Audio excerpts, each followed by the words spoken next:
আস্তে আস্তে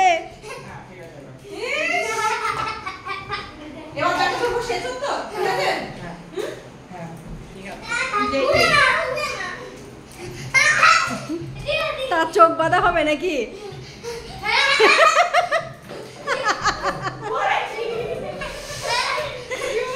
এবার রিভু চোখ বাঁধা দাও।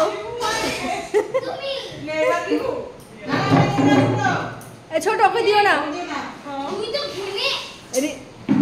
ঋদ্ধিকে দাও, ঋদ্ধিকে দাও, ঋদ্ধিকে ঋদ্ধিকে দাও, ঋদ্ধিকে বলে বলে হাওয়া কমিয়ে দিছিস। গরম হচ্ছে।